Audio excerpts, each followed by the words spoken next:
Welcome back to our coverage of the macroeconomic numbers. We just have the big GDP number that has hit the screens, and it is a bit of a disappointment at 13.5%. The CNBC-TV18 poll stood at 15%, and the Reserve Bank estimate or forecast was 16.2%. Soumya Ghosh, the Chief Economic Advisor of State Bank of India, was explaining to us that at this rate, even if the other quarters remained as per the Reserve Bank forecast, we could be ending the year at 6.7% and not at 7.2%, as is the Reserve Bank's current forecast. We've been speaking with Kaushik Das of Deutsche Bank, Anubhuti Sahai of Standard Chartered Bank, D.K. Joshi of CRISIL, and Soumya Ghosh of State Bank of India. Mr. Joshi, did you have time to go through the numbers? Any further comments? Well, I think what I see in the numbers is also some sort of normalization, because the sectors which were lagging, for instance, private consumption to GDP has gone back to 59%. So which means this has grown. So this was one of the lagging segments, I think, in 21-22. I think this from the demand side. So that normalization is taking place. And second is, I think, from the supply side, the normalization of contact-based services. I think so. In a way, I think the growth may be a little lower than what we expected. But I think the unevenness in growth is somewhat reducing, I think, because this quarter was not functionally disrupted by COVID. Okay. Soumya, could you go through the numbers a little more closely? From the expenditure side, is there any big disappointment in terms of private final consumption expenditure or capital formation? No, if I look into the numbers carefully, on the expenditure side, I think the gross fixed capital formation actually have grown at a decent 20% odd. Yes. And the private final consumption expenditure has grown at around 25.9%. And the government final consumption expenditure actually is stagnating, is almost 1.3%, which is basically not grown at all. The important point to note over here is that if you actually look, and the overall nominal GDP is around, if I look at, it's 26.7% in the first quarter, and with a deflator of around, I think, 12.6%. The important point to know is that if you look into the deflator sector-wise, I think the disappointment has come in the mining sector, and I think it's primarily because of the significant inflationary trends in the first quarter, the commodity price cycle, which has possibly dented the performance in this sector. But as I emphasize, the core GVA has expanded at 12.2%, which is basically excluding the government, and which was 24.6% in last quarter, in the previous quarter in the Q1 FY22.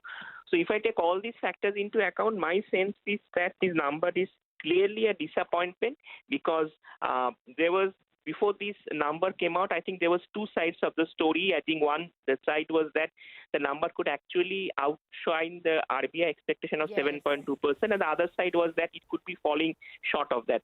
I think that trend is now clearly visible, that the growth rate this year, I mean, if we get 7.2% becomes the upper bound now. And I think all numbers is likely to be revised downwards, because as I explained, at the same rate, will be just touching maybe 7% or below, even if there is an improvement in the numbers in the subsequent quarters. Okay. Fair point, Soumya. And I just want to alert that, you know, when you look at private final consumption expenditure, if we can have that number on the board, that looks like it is, 25% higher than last year. But, last year already was a maimed quarter. We were just recovering from the year ago, which was a very bad quarter, the 2020 quarter. So the correct normal quarter we should be comparing ourselves with should be the 2019 first quarter, April, May, June. And at that time, private final consumption expenditure was 20 lakh crore. This is 2019. We are now at 2022, and it is 22 lakh crore. So it's just about 10% higher over 3 years. So it's not a very good recovery. And that's what Soumya Ghosh is pointing out too. That, the numbers look very big if you look at it only from year ago levels. But year ago was a partial recovery from a terrible base of 2020. And therefore, if you looked at a 3-year compounded growth, then this does not go in as a very robust quarter. Kaushik Das, any further comments from the numbers that you have? So, Latha, if there is no revision and you confirm that, and Shomo also pointed to that, Yes. then the manufacturing of below 5% YOY is disappointing. It should have been higher. And that is where the weakness is. Otherwise, you should have got a higher number as per GBA is concerned. Now, the thing is, the way to analyze this particular quarter's data is more on a sequential basis, quarter on quarter, rather than looking at year on year. Year on year will not give you the whole story. And given the volatility in GDP data, I think 13 to 15% growth range, we should not, look into too much details and trying to think like why it is down a little bit here and there, because India's GDP data can be very volatile and we can have revisions later and we can be, anywhere in that particular range. Okay. So as far as the range is concerned, with what you had as consensus and what you've got, 13.5 to 15%, I think doesn't change the narrative that, we are in a sequential kind of up move in April, June compared to January, March. Correct. But as we head more into the second half of the fiscal year, growth will start slowing down, and more so in FY24 as RBI's rate hikes start impacting, as the global economy slows down more. So seen from that perspective, I think it is also with respect to what expectations each person had with respect to this forecast. Like I had 14%, so I'm not that greatly disappointed. I got 13.5. And our FY23 growth forecast is 7.1%. So I think that is broadly in line with what Anubhuti said. Okay. So you are still have 7%, Kaushik, 7.1%. yeah, Kaushik, I just want quick comments from everyone on whether you will change your full year forecast. Soumya, you think you might at this moment change your forecast, right?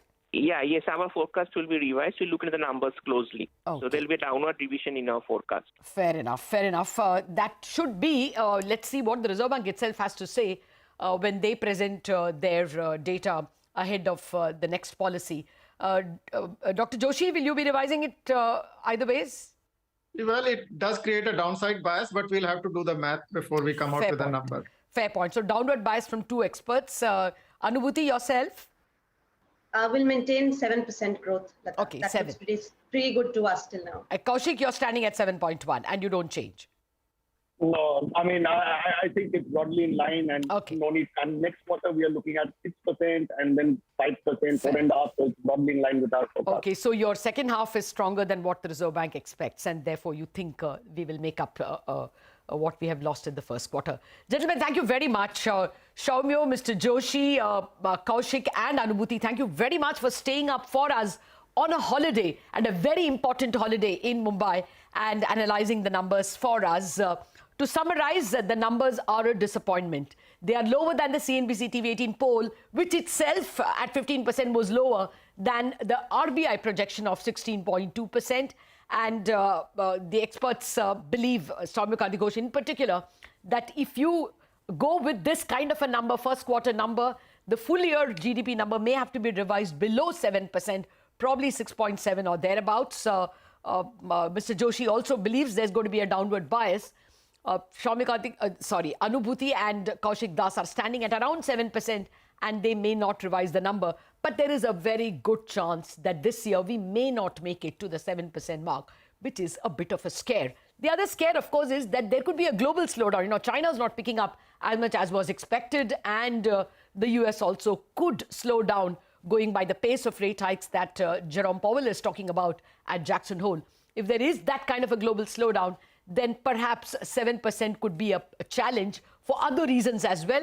The first one being the arithmetic challenge posed by the first quarter. So we wrap up on the note that the GDP numbers are slightly disappointing. Thank you very much for watching. There's lots of news and updates lined up for you.